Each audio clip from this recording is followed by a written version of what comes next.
Warahmatullahi wabarakatuh. Okey, hari ini cikgu nak ajar topik kadar tindak balas 7.1 penentuan kadar tindak balas. Okey, kita tengok slide cikgu ni ya. Okey, apakah itu kadar tindak balas ya? Okey, so kita tengok sini. So, inilah objektif-objektif yang kita perlu belajar hari ini ya, menyatakan maksud kadar tindak balas, mengenal pasti perubahan yang dapat diperhatikan ya pada bahan atau hasil tindak balas untuk menentukan kadar tindak balas, menentukan kadar tindak balas purata dan menentukan kadar tindak balas pada masa tertentu daripada graf ya. Okey. So, kadar tindak balas ni sebenarnya ialah darjah pengukuran ya, perubahan kuantiti bahan tindak balas, itu reaktan ya, per unit masa atau perubahan kuantiti hasil tindak balas per masa ya. Okey. Jadi yang penting dekat sini ya. Okey. So yang penting dekat sini adalah ini ya,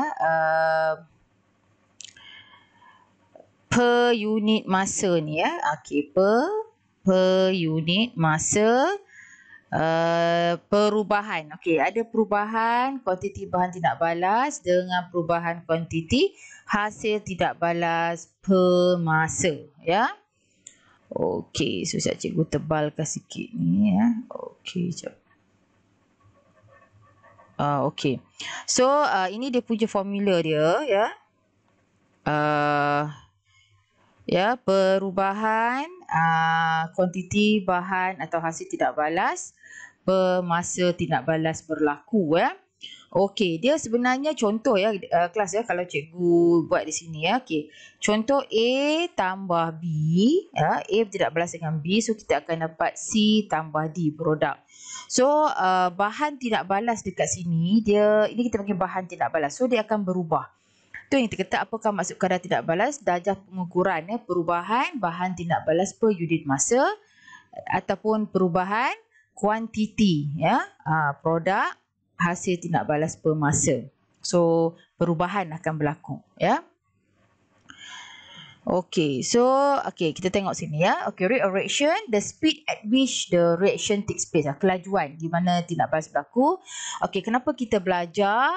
Sangat penting untuk research chemist ya, dalam industri. Sebab dalam industri ni dia ada kadar tindak balas yang untuk supaya kita dapat mendapat produk yang maksimum dalam masa yang singkat. So kalau bos kilang ataupun bos sesuatu management sangat sukalah kalau pekerja dia boleh mendapatkan produk dalam kuantiti yang maksimum tapi dalam masa yang pantas. Tak nak lambat-lambat kan. So rate of reaction ni kita akan itulah sebenarnya kita belajar tentang rate of reaction, kita nak mengkaji apakah faktor-faktor yang boleh mempercepatkan tindak balas ya, di mana kita boleh mempercepatkan pertukaran ni dia bahan tindak balas kepada produk dalam tindak balas kimia. So kita nak tahu kelajuan ya, bagaimana kita nak mempercepatkan tindak balas. Okey. Okey, jadi kadar tindak balas ini adalah perubahan kuantiti bahan atau hasil terhadap masa. Okey, so jika tindak balas yang berlaku melibatkan penghasilan gas, so kita akan tengoklah kalau eksperimen tu keluarkan gas, kita akan tengoklah kadar penghasilan gas tu cepat atau lambat. Itu dari segi yang ini kita katakan ni dari segi produk lah. Kalau yang ni dari segi bahan tindak balas. Contoh kan kalau macam A tambah B, okey, menjadi C tambah D kan. Jadi A tambah B ni akan kurang lah dari segi jisim dia. Sebab apa? Jisim bahan tindak balas akan berkurang tetapi hasil tindak balas akan bertambah. So penghasilan produk akan meningkat tapi pengurangan jisim akan berlakulah pada bahan tindak balas.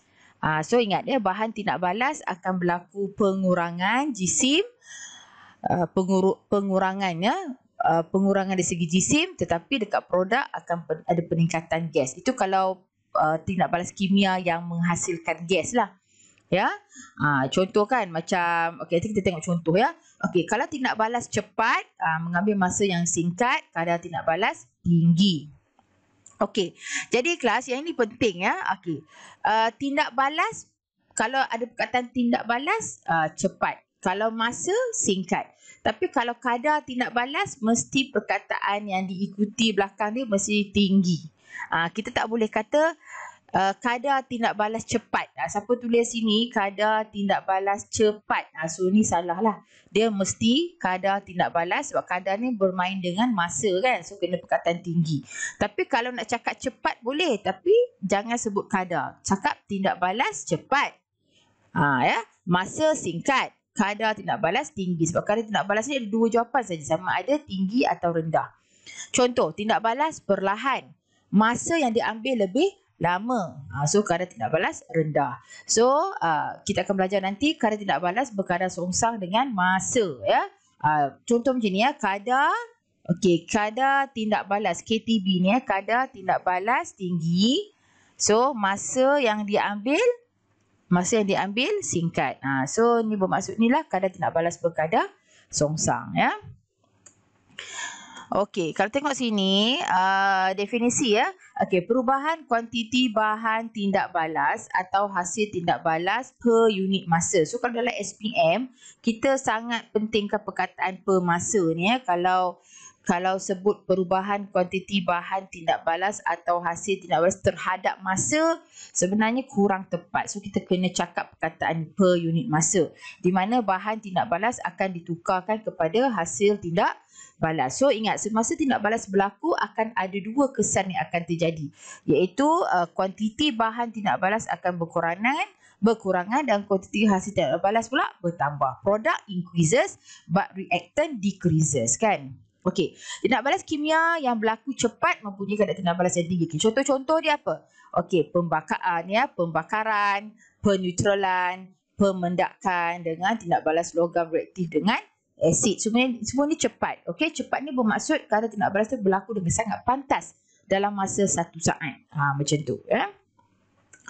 Okey, next. Okey, suatu tindak balas kimia berlaku perlahan mempunyai kadar tindak balas yang rendah. Contoh, proses pengaratan besi, fotosintesis dan penapaian. So, selalunya satu tindak balas kimia yang perlahan ni dia mengambil masa lah. Ya, mengambil masa. Contoh, 1 minit pun dah dikira lambat sebenarnya. Minit, 1 jam, 1 hari itu adalah kadar tindak balas yang rendah. Ya. Okey, so tindak balas kimia yang berlaku perlahan mempunyai kadar tindak balas yang rendah. Okey, ni contoh ya, slow chemical reaction. Take days to notice changes. Okey, limestone weathering ya. Pembentukan gua batu kapur, pengaratan, buah-buahan untuk masak ranum, fotosintesis dan juga satu lagi ni apa? Makanan menjadi rosak ya. Okey, kalau fast chemical reaction, rate of reaction very high. So apa dia? Pembakaran, nuclear explosion. Okey, ni tindak balas antara reactive metals. Perlu perhatikan, kalau reactive metals memang sangat cepat ya. Okey, letupan ya, menggunakan powder atau granite. Okey, tengok slow reaction. Okey, tengok sini.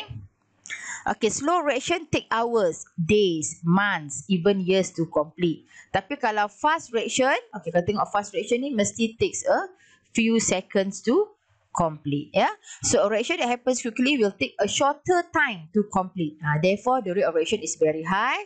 A reaction that take place slowly will take longer time. So the rate of reaction is low. So kalau ada perkataan rate of reaction ni sama ada tinggi atau rendah. Ataupun bahasa Inggeris dia low or high, ya. Ataupun rate of reaction increases ataupun rate of reaction decreases, ya. Okay, so kalau dalam SPM ya, student punya answer, kalau cikgu tanya what is the meaning of the rate of reaction, so kena sebut macam ni, changes of reactant or product against time. So kalau cakap macam ni salah. Ada perkataan against time, kita tak nak. So, jawapan yang betul di sini. Jawapan SPM ya. Perubahan kuantiti bahan tindak balas atau hasil tindak balas per unit masa. Itu jawapan perfect ya untuk definisi kadar tindak balas ya. Okey, tengok ni pun penting juga student kena tahu. Rate of reaction is high ataupun rate of reaction increases. Bahasa Melayu dia tinggi ataupun meningkat. Macam tu ya. So kena ingatlah perkataan kadar tindak balas ni ada dua saja perkataan boleh guna, iaitu kadar tindak balas tinggi, kadar tindak balas rendah, ataupun rate of reaction is high, rate of reaction is low, ataupun rate of reaction is decreases ataupun rate of reaction increases, meningkat ya ataupun menurun, ataupun tinggi atau rendah ya. Okey, ni yang kita dah terangkan tadi. Okey, tengok ya. Reaction occurs rapidly. So, rate of reaction is high. Kadar tindak balas tinggi. Kalau tindak balas berlaku perlahan, kadar tindak balas rendah. Ya, so kena ingat sinilah. Penting ya. Tindak balas berlaku cepat, kadar tindak balas tinggi. Kalau tindak balas berlaku perlahan, kadar tindak balas rendah. Okey. Okay, so ni dia lah ya, time taken, masa yang diambil cepat, so tindak balas pantas lah, tindak balas cepat lah, masa yang diambil cepat, tindak balas time taken for fast reaction, maksudnya kalau masa yang diambil untuk tindak balas yang cepat adalah pendek lah, manakala masa yang diambil untuk tindak balas yang perlahan, masa yang diambil panjang ya. Okey, ni contoh, ni semua orang pernah pergi ya KFC ni. So kita nak tahu macam mana boleh kita masak ayam goreng ataupun KFC tu dengan cepat. So kita ada satu application dalam daily life kita, itu periuk bertekanan tinggi ya. So bila tekanan tinggi, kadar tindak balas tinggi. Okey, sama juga dengan kereta ni. Kelajuan dia ya, kelajuan dia katalah dia nak pergi JB ke KL, so kita kena bahagi macam matematik kelajuan kan, jarak bahagi masa.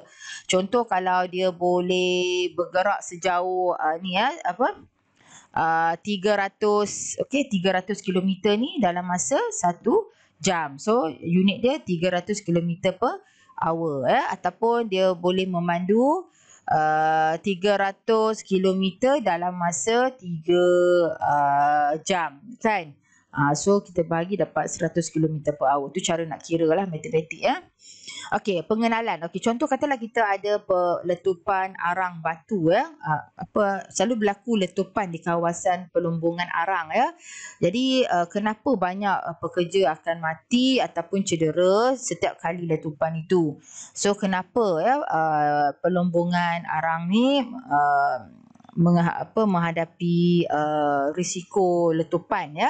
Jadi sebenarnya dalam arang ni, debu arang ni dia sebenarnya telah menutupi ruang udara di dalam kawasan pelumbungan ya. Semua debu-debu arang tu telah berterbangan. Jadi coal dust ni, cikgu nak beritahu ya, kalau coal dust ni kan dia partikel dia kecil-kecil, debu-debu macam ni kan, debu-debu arang ni sangat kecil, jadi dia akan memenuhi ruang udara di situ. Jadi bila saiz sesuatu partikel ataupun zarah tu semakin kecil, berterbangan pula dalam udara, so dia mempunyai luas permukaan yang terdedah, kepada spark tu.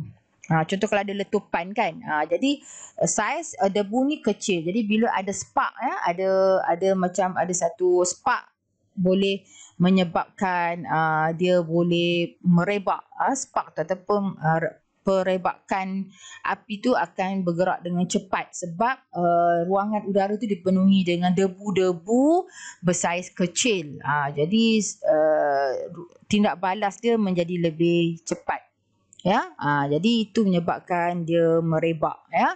Jadi lagi saiz kecil sebenarnya, bila saiz tu kecil ya, dia menyediakan ruang yang besar, menyebabkan mempunyai luas permukaan terdedah tu besar. Jadi tindak balas boleh berlaku dengan cepat ya. Okey, jadi contoh macam inilah ya. Okey, katalah kita ada granul ni dalam bentuk ketulan ni, ni dalam bentuk serbuk ya. Jadi kalau kita tengok tindak balas yang dengan powder ni lagi cepat. Ni logik lah kalau you orang dekat dapur ke dekat mana-mana ke kan. Kalau guna serbuk je kan, garam ke cepat larutkan, saiz kecil kan. Tapi kalau cube gula yang besar tu, saiz besar ke lambat. Ini memang logik lah. Okey, so apa yang kita perhatikan? Okey, kalau kita tengok dekat sini ni adalah bahan tindak balas ya. ini adalah hasil tindak balas. So kalau bahan tindak balas ni akan mengalami perubahan dari segi jisim dia. Maksudnya kalsium karbonat ni ya, mula-mula jisim dia mungkin 4 gram, tapi dah lama-lama banyak dah digunakan. Asid ni pun mungkin volume dia tinggi masa tu, 50 cm3 ya, tetapi bila sudah digunakan lama-lama akan menyebabkan perubahan dari segi jisim dia. Jadi kita boleh ukur lah kadar tindak balas untuk bahan tindak balas ni, kita boleh ukur dari segi perubahan jisim bahagi dengan masa yang diambil. Sama juga dekat produk ni. Okey, dekat produk ni pun sama. Produk ni akan menyebabkan changes of the volume ya. So kita kira increasing ya. Okey, kita kira increasing of volume versus time taken. Jadi kalau dekat produk ni isi padu gas yang kita ukur tu dia akan bertambah lah. Pertambahan isi padu gas karbon dioksida, ni pertambahan gas karbon dioksida ni akan diperhatikan dan diukur dengan tepat. Ya, dekat sini adalah pengurangan, kawasan pengurangan jisim ya. Okey. Ini adalah contoh-contoh lah, gambar sajalah ya. Jadi boleh tengoklah ya. Tindak balas ada cepat dan ada tindak balas yang lambat. Okey, sama juga ni ya, fast reaction dengan slow reaction. Okey, untuk ini adalah reaction yang melibatkan pengeluaran gas ya. So ada gas, ada reaction yang mengeluarkan gas karbon dioksida, ada reaction yang mengeluarkan gas oksigen. So bila kita nampak bubble of gas ni terhasil, maksudnya produk sudah terhasil lah. Okay, ada juga reaction yang tidak mengeluarkan gas ya, dia menunjukkan hasil yang berlainan. Jadi tak semestinya tindak balas tu perlu mengeluarkan gas untuk kita tahu reaction tu sudah berlaku atau tidak. Tengok pada tindak balas kimia itu ya. Jadi kita akan tengok lepas ni. Okey, contoh ni adalah tindak balas macam tadilah kita dah ulang tadi ya. Tindak balas cepat ni pembakaran, pemendakan. Okey, pemendakan ni contoh macam kita belajar hari tu ya, garam larut, okey, soluble salt. Okey, kita tambah dengan satu lagi garam larut ya, iaitu soluble salt. Ya, garam larut kita campurkan ya, tindak balaskan dengan garam yang larut juga. So kalau kita tengok dekat beaker tu nanti ada dua layer. Dua layer ni kita panggil pemendakan. So proses ni pun pantas lah kan. Kita ada buat dulu tindak balas garam larut dicampurkan kepada apa-apa garam larut, terus membentuk dua lapisan. So ni kita bagi pemendakan ya. Pemendakan ni adalah garam yang tak larut ya. Okey, tindak balas dengan asid, mancit, menggesil, mancis, menggoreng telur, semua cepatlah. Ini semua yang proses yang lambat lah ya. Okey, ingatlah dua perubahan yang pasti berlaku, pengurangan kuantiti dengan peningkatan pengurangan kuantiti bahan tindak balas, ataupun kita panggil ini adalah reactant, dan kuantiti hasil tindak balas mesti meningkat, iaitu produk. Okey. So, kalau kita tengok graf pun sama ya. Kalau kita tengok graf ni, kalau ini kita tengoklah ni graf apa. Oh, ni graf tentang reactant. So, logiklah graf dia menurun ya. Tapi kalau graf produk, kalau tengok sini ya dekat y-axis ni, kalau ditulis produk, logiklah graf tu meningkat. Okey. So inilah dia tindak balas cepat. Tindak balas cepat maksudnya lebih singkat, kadar tindak balasnya tinggi. Kalau tindak balas perlahan bermaksud masa yang diambil lebih lama dan kadar adalah rendah. Okey. So ini adalah contoh eksperimen. Okey, contoh ya, formation of precipitate. Kita tengoklah. Yang ni asalnya ini adalah perubahan di segi ada penghasilan gas. Kita tengok setiap tindak balas kimia tu ada hasilnya tersendiri. Ada hasil yang mengeluarkan gas, ada yang menyebabkan pemendakan, macam ni, ada yang menyebabkan perubahan color. So tindak balas kimia ni dia menunjukkan macam-macam pemerhatian ya. Okey, ini antara pemerhatian yang selalu kita nampak, sama ada gas terbebas, ada pembentukan mendakan. Lepas tu kita akan tengok pula dekat jisim semasa tindak balas tu berlaku pengurangan atau tak, ada tak perubahan warna, suhu, tekanan dan juga kepekatan ya. Kita boleh check lah. Ini dalam bahasa Inggeris dia, volume of the gas liberated, formation of precipitate, changes in mass, color changes, semualah, suhu, temperature, pressure, pH changes ya. Okay, so quantity tu kita boleh, quantity of the reactor, the product ni kita boleh tengok lah dari segi number of moles dia, kita boleh kira mass, volume dan concentration. Ni adalah apa orang kata, kita boleh check dalam quantity kita nak check. Sama ada kita boleh check dari segi number of mole, mass, volume ataupun kepekatan ya. So kalau sebenarnya apabila kita buat satu tindak balas kimia, kita nak satu tindak balas yang kita boleh nampak dan boleh diukur. So kalau macam penghasilan gas. Okey. Gas tu kita boleh nampak sebab ada bubble satu dan kita boleh ukur. Nanti kita tengok eksperimen macam mana kita nak ukur penghasilan gas ya. Okey, terdapat dua cara untuk mengukur kadar tindak balas. Satu, kita guna kadar tindak balas purata dalam suatu jangka masa, dan satu lagi kadar tindak balas pada masa tertentu. Maksudnya kadar tindak balas pada masa yang diberi. Okey, apa maksud dia? Okey, kita tengok sini ya. Okey, ini yang kita ulang tadilah ya, the change of the the perubahan dari segi bahan tindak balas dengan produk. Kita boleh tengoklah ya, kalau dari segi bahan tindak balas, of course lah pengurangan dari segi jisim ya, dan juga kita boleh tengoklah kalau dari segi produk sama ada increase of the produk yang terhasil ya, kita boleh tengoklah total volume gas ataupun precipitate. Ini adalah antara perubahan-perubahan yang kita boleh nampak dalam tindak balas kimia ya. Yang mesti kita ada dua syarat ni. Perubahan yang kita nampak tu mesti yang kita nampak dan boleh diukur ya. Barulah kita boleh kira kadar tindak balas ya.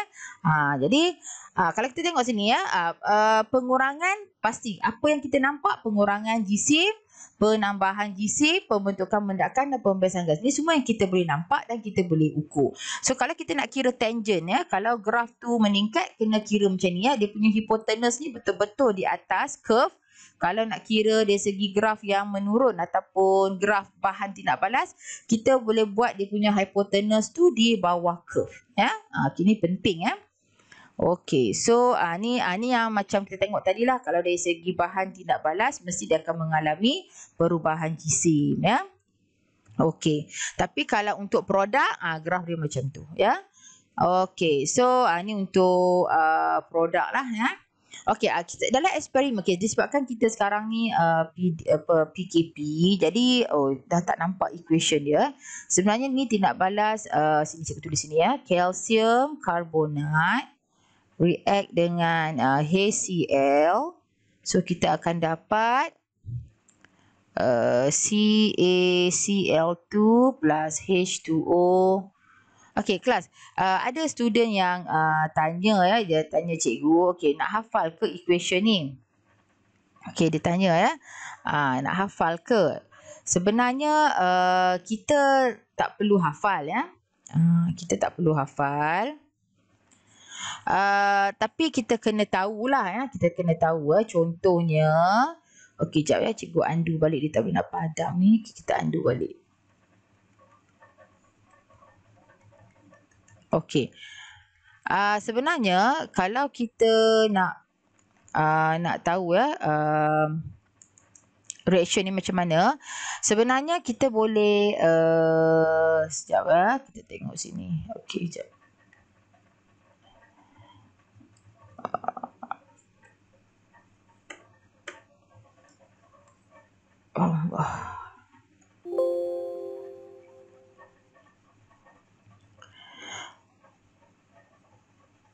Okey, contohnya, okey, cikgu ambil balik sini ya, di data. Okey, sekejap. Okey, contohnya tindak balas ini. Okey, sekejap. Okey, jadi ya, kalau kita nak tahu ya, okey, sebenarnya dia cara dia macam ni ya. Okey, kalsium, okey, karbonat, okey, react dengan asid. So, apa produk dia? Okey, macam cikgu suka buat macam ni ya. Okey, sini ada Ca2+, sini ada CO32-. Okey, sini ada H+, sini ada Cl-, kan? Jadi cikgu pun akan, sebab kita tahu hasil tindak balas mesti berubah ya. Maksudnya tindak balas kimia ni berlaku akan menghasilkan produk ya. Jadi Ca2+ ni akan combine dengan Cl-, H+ ni dengan CO32-. So kita akan dapat CaCl2. Ni ya, CaCl2 ni. Okey, H dengan O kita nampak mesti ada water. Mesti kena ingat tu. Kalau ada H ada O mesti ada water. H dengan O kita dah guna. Okey, apa yang tinggal? CO. So CO2. Macam tu. Ya, jadi cikgu lebih suka cara macam ni lah, cara kita nak ingat ya. Okey, ini adalah eksperimen yang kita buat. Okey, kita guna sini adalah kelalangkun. Dalam kelalangkun ni ada kalsium karbonat dengan asid dan dia akan menghasilkan gas karbon dioksida. Gas karbon dioksida ni akan masuk ke dalam ini dan dia akan naik atas. Ini kita panggil kaedah sesaran air ya, kaedah sesaran air ataupun kita panggil kaedah displacement water ya, displacement of water method ya. Okey, jadi ini adalah cara-caranya lah ya. Dan kita bila air ni kita isi penuh mula sebelum gas ni masuk, air dalam burette ni kena isi penuh. Jadi bila gas terhasil, gas ni akan memaksa air keluar daripada burette yang penuh ni. Jadi dia akan memenuhi, gas akan memenuhi di ruang-ruang. Jadi kita boleh ukur lah. Itu sebabnya bubble kita boleh nampak sini bubble. So apa maksud observable changes tu? Yang kita boleh nampak. Apa yang kita boleh nampak? Kita boleh nampak bubble dan kita boleh nampak dan kita boleh ukur. Ya. Okay, so next.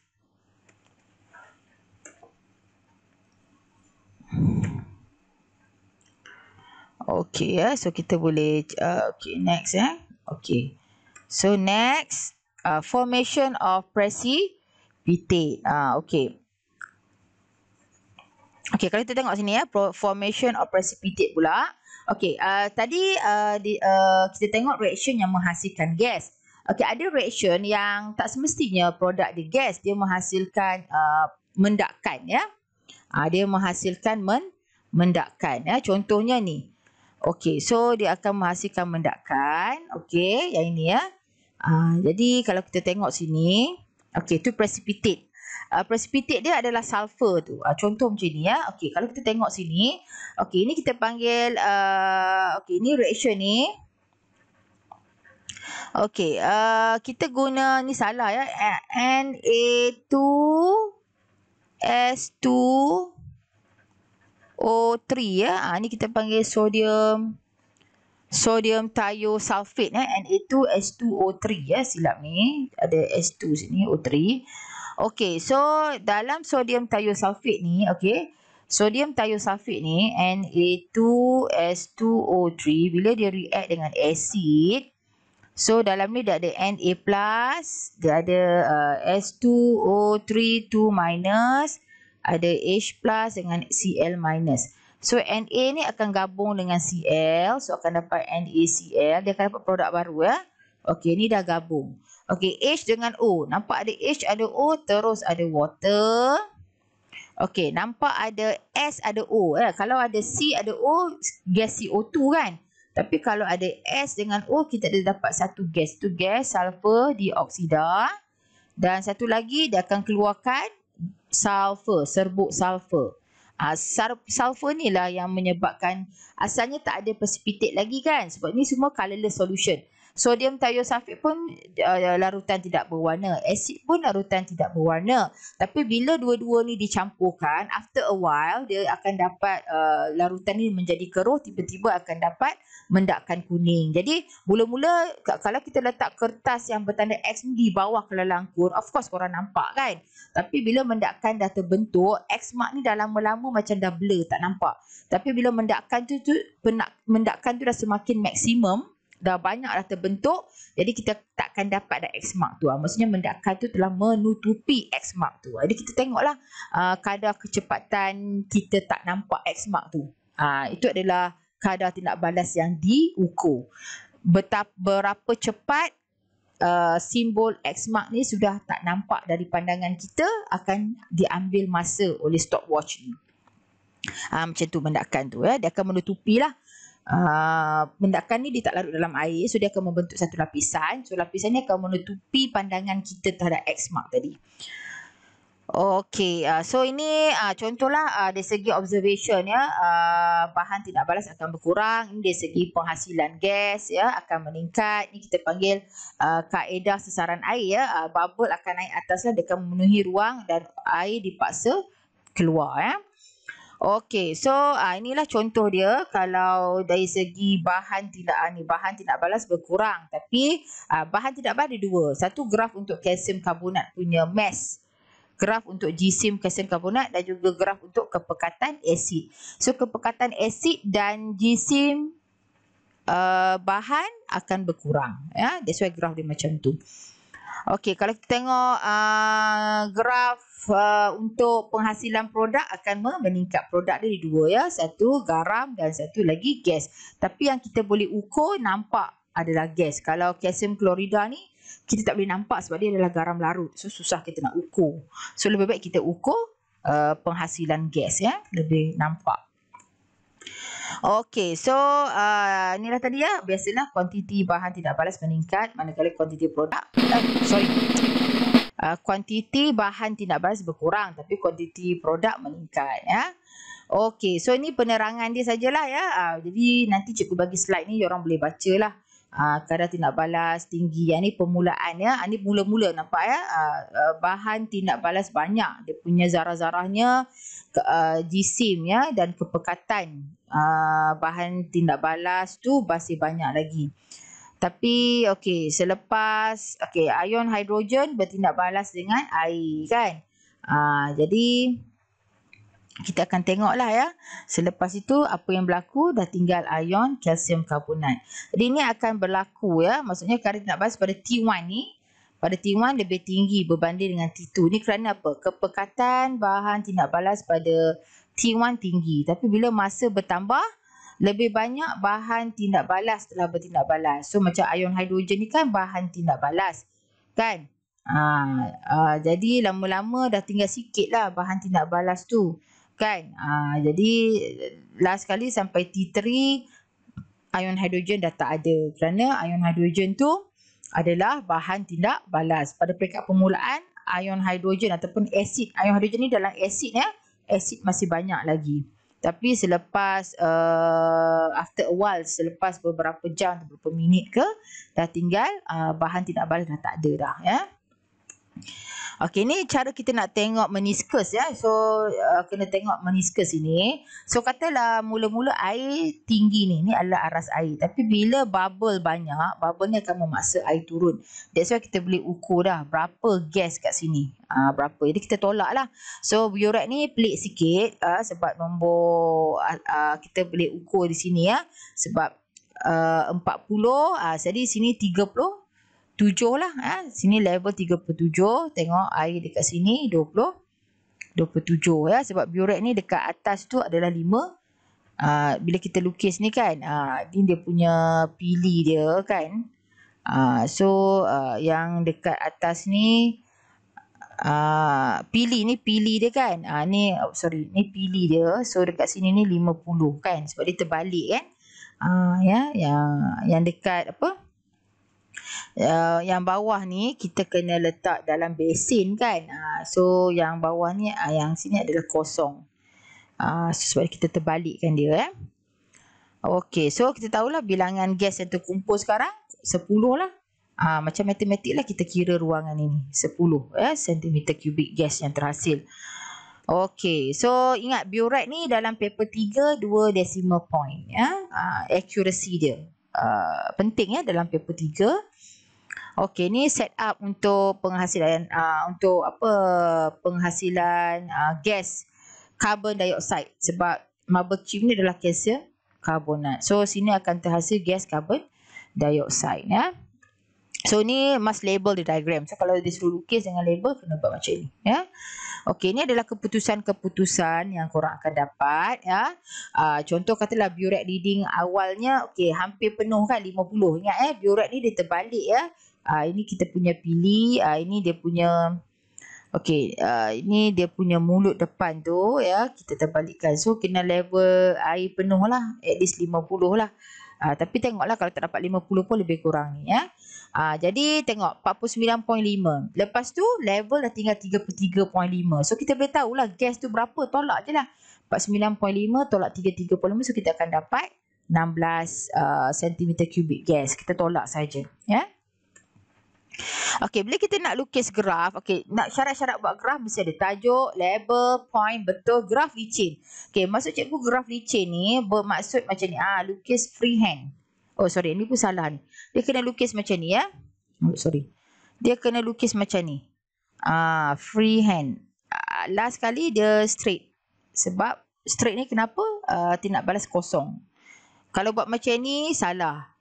Kalau buat macam ni pun, salah. Dia mesti straight. Last kali tu mesti flat.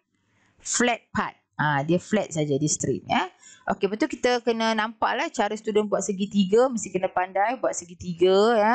Nanti kita belajar nanti lagi curam kecerunan graf, lagi tinggi kadar tindak balas. Okey, kita akan tengok sini. Okey, connect the point without using ruler. Not all the point is connected. Okey, sebenarnya bila kita buat macam ni kelas, janganlah kita, ada setengah student dia nampak, bila dia plot, okey, contoh ya, bila dia plot, kita katalah satu titik, okey, dia buat sini satu titik. Okey, sini satu titik. Okey, katalah sini satu titik terlari sikit, sini ada. So, janganlah buat macam ni, sambung zigzag macam tu. Salah, tak boleh. Abaikan titik yang tak kena. Abaikan. Katalah titik tu tak kena. Sorry. Okey, katakan titik tu tak kena kan. Abaikan. Kita ambil yang kena sahaja. Macam tu. Biasalah. Kenapa data ni, titik ni tak ada on track? Sebab bila kita buat eksperimen, kadang-kadang ada kita tersilap. Ada data yang lari. Jadi kita kena ambil. Tak perlu kita ambil semua point tu. Yang mana kita ambil garisan terbaik ya. Macam tu. Okey, lepas tu contoh sini ni aksis ni kena label ya. Aksis ni kena label. Kalau tak ada label dengan unit salah ya. Okey, lepas tu nak buat tangent mesti dekat titik. Katalah masa yang kita cari ni kita kena buat satu hipotenuse di titik tu ya. Maksudnya cannot touch 2 point because each of point have different gradient. Ni mesti touch at 1 point. Bukannya macam ni. Ni salah. Touch at 2 point. Dia mesti buat hipotenuse ni touch at 1 point. Yang contoh kan kalau diorang lukis, cikgu suruh lukis graf nanti, tangent. Katalah tangent di sini ya. Mesti tangent tu mesti kita lukis, dia mesti touch at 1 point. Macam tu. Touch at 1 point. Jangan touch at, kalau lukis macam ni ya. Kalau lukis macam ni salah. Dia buat macam ni. Touch at 2 point. Sini satu sentuh. Sini satu sentuh buat segitiga. Salah.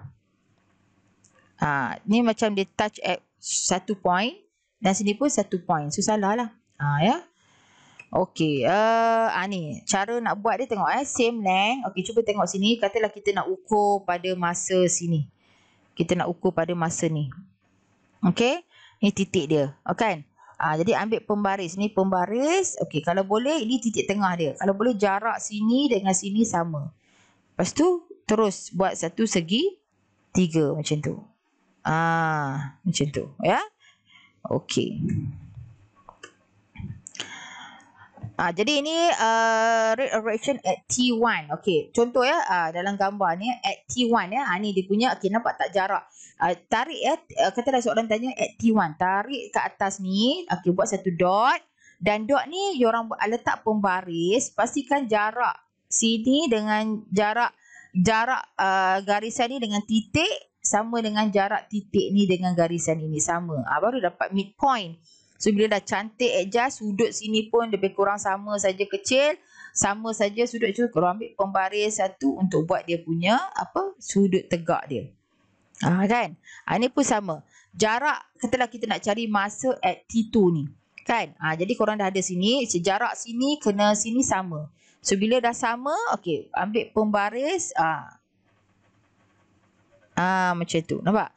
Ini pun sama. Okey, katalah dia suruh cari at T3. Okey, letak dekat tengah-tengah ni. Letak titik dekat curve tu. Ambil pembaris. Pastikan pembaris tu diukur jarak sini ke sini sama dengan jarak sini ke sini sama. Lebih kurang kan? Dah dapat jarak sama. Okey, ambil pembaris. Buat dia punya 90 degree. Ya. Jadi kalau kita tengok lagi tangent. Cuba tengok lagi tangent ni tinggi, lagi tinggi, so kadar tindak balas dia tinggi. Kalau dah sampai hujung, kadar tindak balas menjadi rendah lah ya, sebab kecerunannya sudah menjadi rendah ya. Okay, inilah cara nak buat tangent ya. Ambil pembaris. Okay, katalah kita nak ukur masa. Kita nak ukur masa ini. Ni masa. T2. Tarik sini. Okay, ambil tarik ni naik atas. Letak point dekat sini. Jarak mesti kena sama. Lepas tu, ambil pembaris. Lengkapkan segitiga tu. Ya. Okay. Okey, dia punya formula itulah ya. Y2, ni dia. Formula kecerunan ni cikgu matematik pun dah ajar kan. Y2 ni. Y2 tolak Y. Ni kan bila kita buat dia punya. Okey, bila kita buat dia punya ni apa jarak dia tu ya.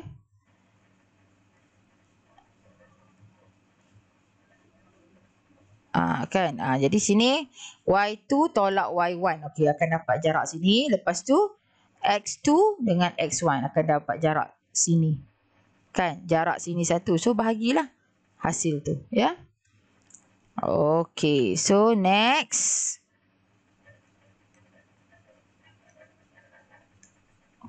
Okey ya.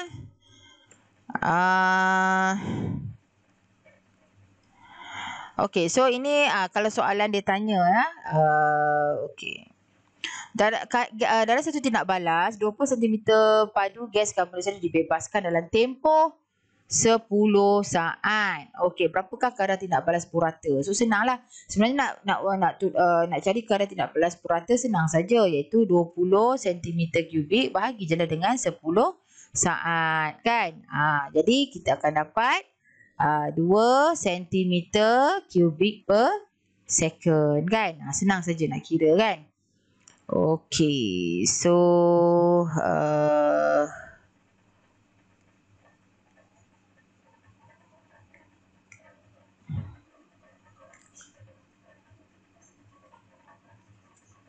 okey, so ni dah habis, kita dah kira. Okey, next. Okey, next.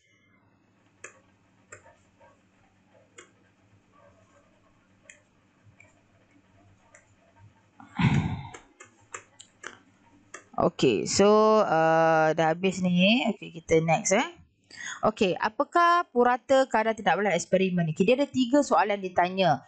Purata kadar tindak balas purata dalam minit pertama dan pada minit ketiga. Okey, kalau dia kata tindak balas purata keseluruhan, senang ya. Iaitu kita ambil hasil yang terakhir tu bahagi dengan masa yang diambil. Contoh ni kan, kadar tindak balas purata. So kita ambil lah ni 8.6 bahagi 8.6 ni adalah jumlah produk yang terhasil, bahagi je lah dengan masa 210, masa keseluruhan. Okey, kadar tindak balas purata ni senang. Tapi kalau nak kira kadar tindak balas purata dalam minit pertama tu diukur dari 0 hingga 1 minit. Minit pertama. Ya. Kalau kadar tindak balas pada minit ketiga diukur antara 2 sehingga 3 minit. Okey, apa maksudnya tu? Okey, contoh ya. Cikgu bagi soalan macam ni. Kirakan purata kadar tindak balas pada 90 saat yang pertama. So senang sahaja, iaitu produk 33.5 bahagi 90. Ini adalah kita panggil kadar tindak balas purata. Senang sahaja. Ya. Jangan tulis macam ni, salah. Mesti tulis unit macam ni ya. Okey, so senang. Okey, next. Kalau dia tanya kadar tindak balas keseluruhan pula. Okey, kalau keseluruhan, tadi kadar tindak balas, tadi kita ukur apa? Kadar tindak balas untuk 90 saat yang pertama. Senang saja. Iaitu produk bahagi dengan masa. Okey, itu kadar tindak balas pada 90 minit yang pertama. Tapi kalau ditanya kadar tindak balas keseluruhan. Keseluruhan ni bermaksud tindak balas sudah habis. Kau tengok sini jumlah, okey, sini produk volume isi padu CO2 ni 44.5. Lepas tu dia meningkat 7.5. Lepas tu tak meningkat lagi. Okay, kenapa produk dah tak boleh meningkat lagi? Sebab bahan tindak balas dah habis. Jadi kita kena kira isi padu karbon dioksida tu pada masa dia start habis. Contoh, kita kena bahagi 47.5 bahagi 180. Bukannya 47.5 bahagi 210 ataupun 47.5 bahagi 240. Kita kena ambil start. Kita kena ambil masa yang pertama dia start habis. Dia dah habis kan? Kita ambil masa yang pertama dia start habis tu. Untuk dikira sebagai macam ni. Sorry, untuk dikira macam ni lah. Ya. Okey, ni untuk kira kadar tindak balas purata. Tadi kadar tindak balas purata. Sekarang kita nak kira kadar tindak balas pada masa yang tertentu. Jadi kita kena buat gradient pula ya. Okey, so pengiraan kadar tindak balas ada dua jenis. Satu, kadar tindak balas purata senang, iaitu produk bahagi masa. Okey, senang kan? Tapi kalau kadar tindak balas pada masa tertentu, kita kena buat tangent ataupun tangent garis sentuh macam ni. Ni kalau kita nak kira kadar tindak balas pada masa tertentu. Tadi kadar tindak balas purata. Yang kedua, kadar tindak balas pada masa tertentu. Okey, kecerunan graf. Okey, inilah cara dia ya. Tangent is a line that touch just at one point. Macam tu. Cannot take directly at X kan. Okey, so maksudnya kita buat tangent kat situ. Okey, ni adalah yang kita belajar tadilah ya, perubahan tindak balas, bahan tindak balas dengan kadar tindak balas. Okey, kita ada dua lah, calculation purata tindak balas dengan calculation kadar tindak balas pada masa tertentu. Kita panggil dia instantaneous reaction ya, ataupun kita panggil kadar tindak balas dari dua kan, kadar tindak balas purata dengan kadar tindak balas. Pengiraan, ada dua pengiraan ya. Okey, ini senang. What is the rate of reaction? 0.2 gram of magnesium bertindak balas dengan asid dengan lengkap mengambil masa 40 saat. Okey, senang. Macam tu. Tengok unit dia G per second. Okey, kalau dia bagi minit, G per minit ya. Okey, dia ada banyaklah unit ya, tak semestinya centimeter kubik per second. Tengok pada soalan ya. Okey, contoh. Kalau dia nak unit macam ni, kena ikutlah unit tu. Ya, G per second. Contoh 0.1 bahagi, okey, 0.1 bahagi dengan 15. Ni kan, 0.1 bahagi dengan 15. Macam tu. Kalau mol pula, 0.1 gram kalsium karbonat ni kena tukar kepada mol. Kalau sentimeter kubik per second pula, kita kena kira volume ni. Volume, kan? Okey, contoh pengiraan dia ni, ya. Okey, kalau dia suruh kira mass 0.1 bahagi je 15. Kalau dia suruh kira mol, korang kena kira dulu molar mass untuk kalsium karbonat ni. Kira dulu molar mass dia 100, tukar pada mol dulu, lepas tu baru bahagi dengan 15 saat. Tu dapat mol per second. Okey, kalau untuk isi padu, cari isi padu yang per masa tadi, ya. Okey, ni cara itulah buat tangent. Okey, so kita ada dua ya, penentuan kadar tindak balas purata, satu. So kalau kadar tindak balas purata ni terbahagi kepada tiga. Kadang-kadang soalan dia akan tanya kadar tindak balas purata keseluruhan.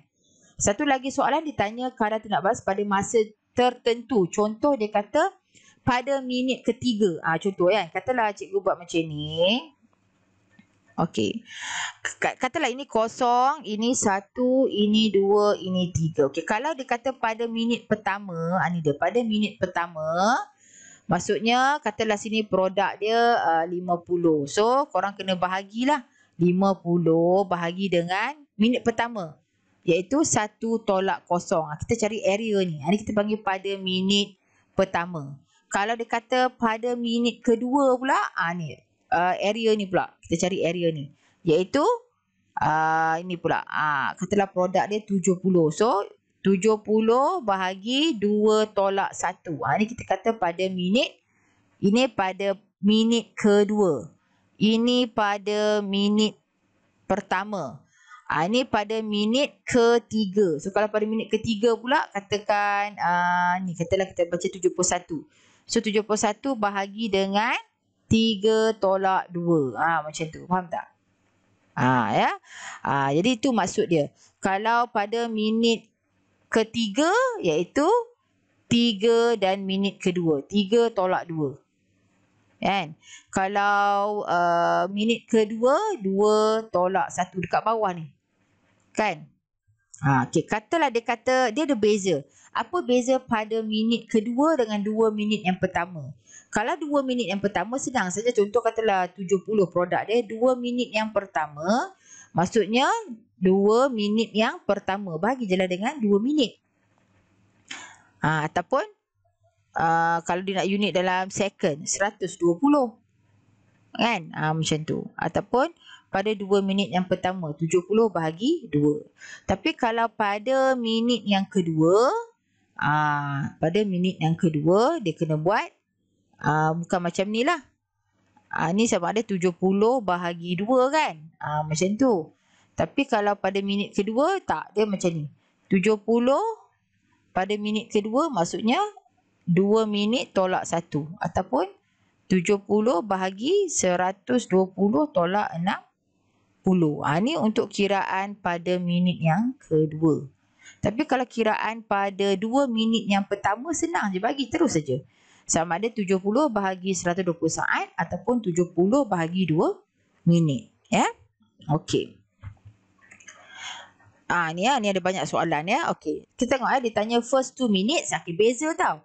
Pada 2 minit yang pertama dengan pada minit yang kedua. Ini kita panggil pada, macam soalan tadi ni ya, dia kata pada 2 minit yang pertama. Yang ni. Ini maksud dia pada 2 minit yang pertama. Okey, yang ini maksudnya pada minit yang kedua. So dia berbeza.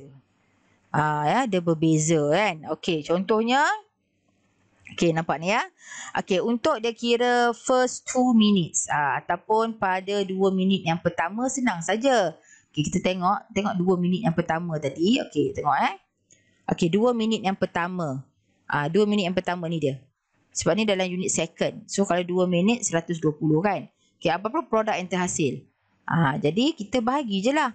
Yang ni kan 39 bahagi dengan 120 ataupun 39 bahagi je 2 minit. Macam jawapan ni. Kan? Ni. Sama ada 39 bahagi 120 ataupun 39 terus bahagi dengan 2 minit. Tengoklah jawapan dia akan berbeza lah. Ni dalam sentimeter kubik per minit kan. Macam tu ya. Okey, tapi kalau dia dah suruh kira ini pada apa? Ni pada 2 minit yang pertama. 2 minit yang pertama. Tapi kalau soalan tanya pada minit kedua. Ni. Pada minit kedua, korang kena tengok yang cikgu ajar tadi tu. Pada minit kedua tu. Macam ni. Ini 0, 1, 2, 3 katakan. So, ini kita panggil minit yang pertama. Ini pada minit, ini pada minit yang kedua. Ini pada minit yang ketiga. So, kalau dia suruh kira pada minit yang kedua, okey, cuba tengok ni. Macam mana dapat 39 dengan 26.50 ni? Okey, sekejap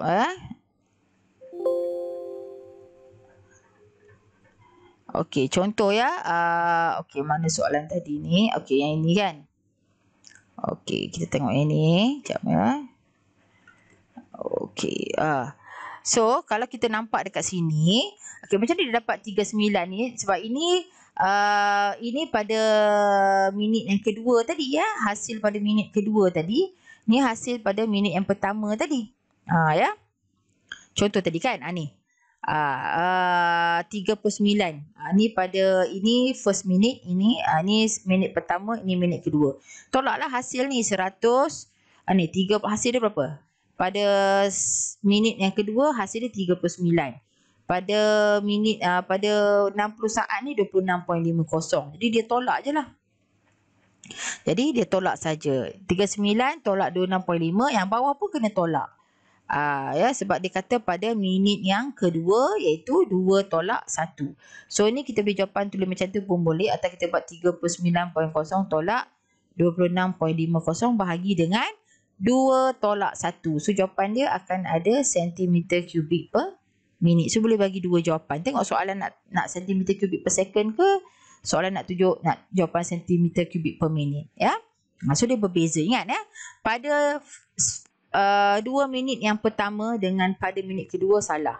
Tapi tak sama. Pada 2 minit yang pertama dengan pada minit yang kedua adalah dua soalan yang berbeza. Tapi kalau dikata pada minit yang pertama, pada minit yang pertama samalah. Cuma pada 2 minit yang pertama 2 minit yang pertama dengan pada minit kedua tu berbeza, ya. Okey, kalau dia kata keseluruhan pula, inilah keseluruhan dia. Kalau kita tengok keseluruhan dia habis, tengok. Ni ada 3 jawapan ni sama tapi masa berlainan. Jadi kita ambil masa yang pertama dia habis. 48.50 bahagi dengan 240. Ya, boleh. Okey, so ni kalau kita nak buat kiraan kadar tindak balas. Tadi kadar tindak balas purata. Ini kita nak kira kadar tindak balas lah.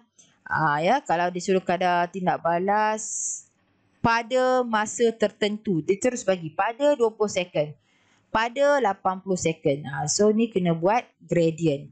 So gradient yang dia buat kat sini lah, dia dah lukis. Ni lah. Jadi korang kena buat lah macam ni untuk cari jawapan dan dia dapat macam ni. Ya, nanti kita buat latihan dalam buku teks ya, buat gradient. Okey, so itu saja. Jadi cikgu akan bagi latihan dalam buku teks nanti ya. Okey, sekian, terima kasih.